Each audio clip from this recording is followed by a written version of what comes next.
क्या आपने कभी ऐसे असुर का नाम सुना है जिसे स्वयं भगवान शिव भी तुरंत पराजित नहीं कर सके? एक ऐसा योद्धा जिसकी शक्ति के सामने इंद्र, विष्णु और सभी देवता भी चिंतित हो गए। उसका नाम था जलंधर। लेकिन उसकी कहानी केवल एक राक्षस की नहीं, बल्कि शक्ति, भक्ति, अहंकार और धर्म की भी है। इस कथा की शुरुआत होती है देवराज इंद्र के अहंकार से। एक ऐसा अहंकार जिसने पूरे ब्रह्मांड को संकट में डाल दिया।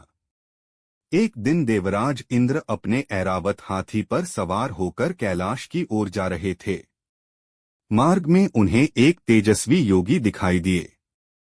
उनके शरीर से दिव्य प्रकाश निकल रहा था, लेकिन वे मौन खड़े थे। इंद्र ने उनका परिचय पूछा, पर कोई उत्तर नहीं मिला। अपने घमंड में अंधे इंद्र ने उस योगी का अपमान कर दिया। उन्हें यह ज्ञात नहीं था कि वे स्वयं भगवान शिव थे, जिन्होंने उनकी परीक्षा लेने के लिए साधु का रूप धारण किया था। इंद्र के इस व्यवहार से भगवान शिव का तीसरा नेत्र क्रोध से प्रज्वलित हो उठा। उससे निकली अग्नि इतनी प्रचंड थी कि देवता भी भयभीत हो गए। यदि वह अग्नि पृथ्वी पर गिरती तो संपूर्ण सृष्टि भस्म हो जाती। भगवान शिव ने उस अग्नि को समुद्र में प्रवाहित कर दिया। समुद्र की गहराइयों में उस दिव्य ऊर्जा से एक तेजस्वी बालक प्रकट हुआ। यही बालक आगे चलकर जलंधर कहलाया, वह योद्धा जिसकी शक्ति से तीनों लोक कांप उठे। समुद्र की अथाह गहराइयों से प्रकट हुआ वह बालक साधारण नहीं था। उसके जन्म के साथ ही समुद्र की लहरें शांत हो गईं और चारों दिशाओं में एक अद्भुत प्रकाश फैल गया। समुद्र देव ने उस बालक को अपनी गोद में उठाया और उसका नाम रखा जलंधर। उसके शरीर से दिव्य तेज निकलता था, मानो स्वयं महादेव की अग्नि उसमें विराजमान हो। जैसे जैसे जलंधर बड़ा होने लगा, उसकी शक्ति देखकर सभी आश्चर्यचकित रह गए। बचपन में ही वह विशाल पर्वतों को हिला देता, समुद्र की ऊंची लहरों को शांत कर देता और बड़े बड़े योद्धाओं को सहज ही परास्त कर देता। समुद्र देव समझ चुके थे कि यह बालक भविष्य में तीनों लोकों का सबसे शक्तिशाली योद्धा बन सकता है। युवा होने पर जलंधर ने सोचा, यदि मुझे अपार शक्ति मिली है तो मुझे ऐसा वरदान भी प्राप्त करना चाहिए जिससे कोई मुझे पराजित न कर सके। यह सोचकर उसने ब्रह्मा जी की कठोर तपस्या आरंभ की। वर्षों तक वह एक पैर पर खड़ा रहा। उसने भोजन और जल का त्याग कर दिया। उसकी तपस्या इतनी प्रचंड थी कि तीनों लोकों में कंपन होने लगा। अंततः ब्रह्मा जी उसके सामने प्रकट हुए। उन्होंने कहा, वत्स जलंधर, मैं तुम्हारी तपस्या से प्रसन्न हूँ। वर मांगो। जलंधर ने कहा, प्रभु, मुझे ऐसा वरदान दीजिए कि युद्ध में कोई भी देवता या दानव मुझे पराजित न कर सके। ब्रह्मा जी ने उसे महान शक्ति का वरदान दिया, लेकिन एक रहस्य छिपा था। जलंधर की वास्तविक अजेयता अभी अधूरी थी। वह शक्ति उसे मिलने वाली थी उसकी पत्नी वृंदा के अटूट पतिव्रत से। ब्रह्मा जी से वरदान प्राप्त करने के बाद जलंधर का तेज पहले से भी अधिक बढ़ गया। लेकिन उसका भाग्य अभी एक ऐसे मोड़ पर पहुंचने वाला था जो उसे संसार का सबसे शक्तिशाली योद्धा बना देता। उसी समय एक परम धर्मनिष्ठ, भगवान विष्णु की अनन्य भक्त और महान पतिव्रता कन्या थी, वृंदा।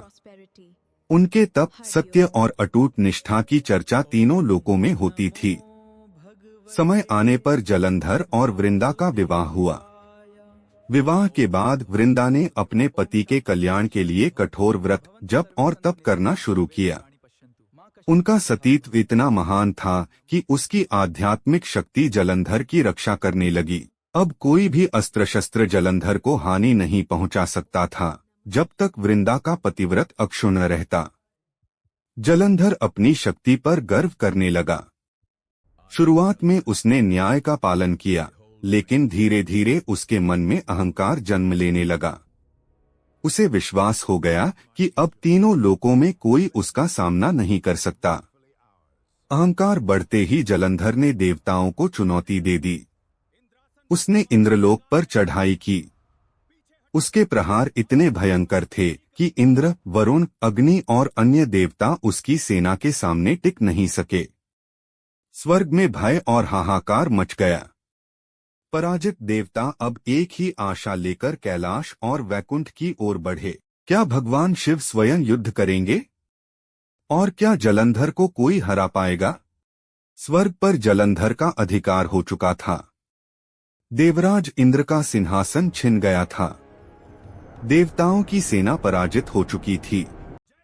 चारों ओर केवल एक ही नाम गूंज रहा था, जलंधर। निराश देवता पहले वैकुंठ पहुंचे और भगवान विष्णु से रक्षा की प्रार्थना की। भगवान विष्णु ने ध्यान लगाया और तुरंत समझ गए कि जलंधर की शक्ति केवल उसके वरदान से नहीं, बल्कि उसकी पत्नी वृंदा के अटूट पतिव्रत से भी सुरक्षित है। जब तक वृंदा का सतीत्व अक्षुण्ण रहेगा, तब तक जलंधर को पराजित करना अत्यंत कठिन होगा। इसके बाद सभी देवता भगवान शिव के पास कैलाश पहुंचे।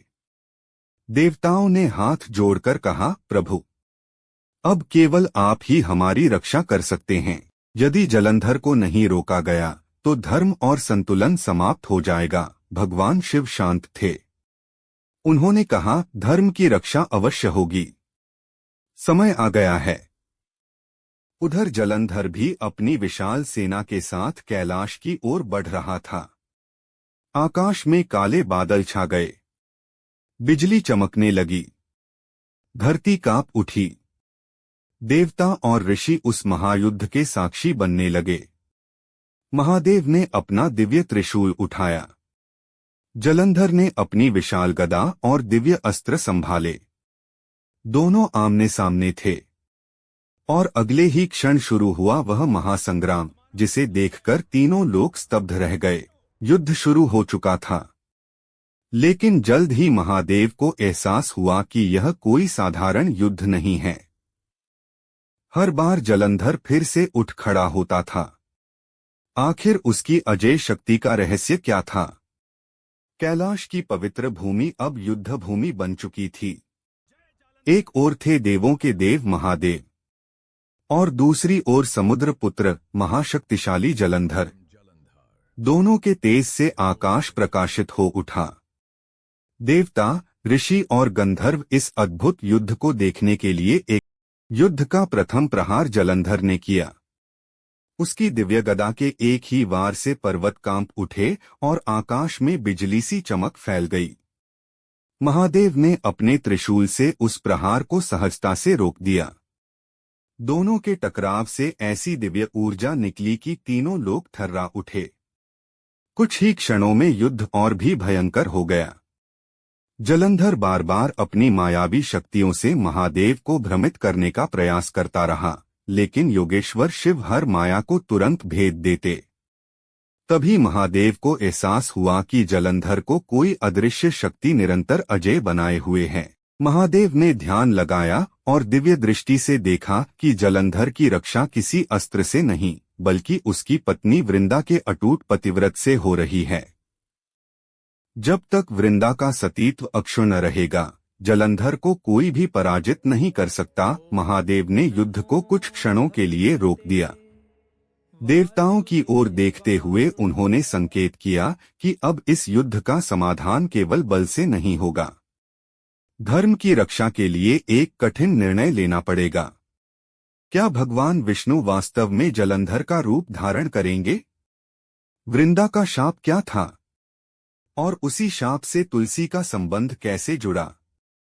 अगले भाग में कहानी अपने सबसे भावनात्मक और निर्णायक मोड़ पर पहुंचेगी। महादेव समझ चुके थे कि केवल युद्ध से जलंधर को पराजित करना संभव नहीं है। उसकी सबसे बड़ी शक्ति उसकी पत्नी वृंदा का अटूट पतिव्रत था। जब तक वह शक्ति बनी रहेगी, जलंधर अजेय रहेगा। देवताओं ने भगवान विष्णु से धर्म की रक्षा के लिए उपाय करने की प्रार्थना की। भगवान विष्णु ने गहन विचार किया। धर्म की रक्षा और अधर्म का अंत दोनों ही आवश्यक थे। एक दिव्य लीला के माध्यम से वे वृंदा के सामने जलंधर के रूप में प्रकट हुए। वृंदा को लगा कि उनके पति युद्ध से लौट आए हैं। कुछ ही क्षणों बाद वृंदा को दिव्य ज्ञान से सत्य का आभास हुआ। उन्होंने समझ लिया कि उनके सामने खड़े व्यक्ति उनके पति नहीं हैं। उसी क्षण उनका पतिव्रत भंग हो गया और जलंधर की दिव्य रक्षा समाप्त हो गई। वृंदा अत्यंत व्यथित हुई। उन्होंने भगवान विष्णु से कहा, प्रभु, आपने धर्म की रक्षा के लिए यह किया होगा, लेकिन मेरे हृदय को गहरा आघात पहुंचा है। कथा के एक प्रसिद्ध रूप में वे भगवान विष्णु को शाप देती हैं। आगे चलकर उनकी स्मृति तुलसी के रूप में पूजनीय मानी जाती है। उसके अंत की शुरुआत थी। युद्धभूमि में एक बार फिर महादेव और जलंधर आमने सामने खड़े थे, लेकिन इस बार परिस्थितियां बदल चुकी थीं। वृंदा के पतिव्रत की दिव्य शक्ति समाप्त हो चुकी थी। पहली बार जलंधर स्वयं को कमजोर महसूस कर रहा था, फिर भी उसने हार नहीं मानी। उसने पूरी शक्ति से महादेव पर अंतिम आक्रमण कर दिया। जलंधर ने अपने दिव्य अस्त्रों की वर्षा कर दी। आकाश अग्नि से भर गया। समुद्र में विशाल लहरें उठने लगीं। पर्वत हिलने लगे। लेकिन इस बार महादेव अडिग थे। उनके मुख पर वही शांत मुस्कान थी जो धर्म की विजय का संकेत दे रही थी। महादेव ने अपने त्रिशूल में दिव्य शक्ति का संचार किया। कुछ परंपराओं में वर्णन मिलता है कि उन्होंने अपने दिव्य तेज और अस्त्रों से जलंधर का अंत किया। एक ही प्रचंड प्रहार के साथ जलंधर धरती पर गिर पड़ा। उसके शरीर से निकला दिव्य तेज उसी स्रोत में विलीन हो गया जहां से उसका जन्म हुआ था, भगवान शिव की दिव्य शक्ति में। जैसे ही जलंधर का अंत हुआ, आकाश से देवताओं ने पुष्पवर्षा की। दुंदुभियां बजने लगीं। इंद्र ने अपना स्वर्ग पुनः प्राप्त किया। ऋषियों ने महादेव की स्तुति की। पूरे ब्रह्मांड में एक बार फिर धर्म की स्थापना हुई। महादेव ने शांत स्वर में कहा, शक्ति स्वयं में बुरी नहीं होती, लेकिन जब शक्ति के साथ अहंकार जुड़ जाता है तो उसका अंत निश्चित हो जाता है।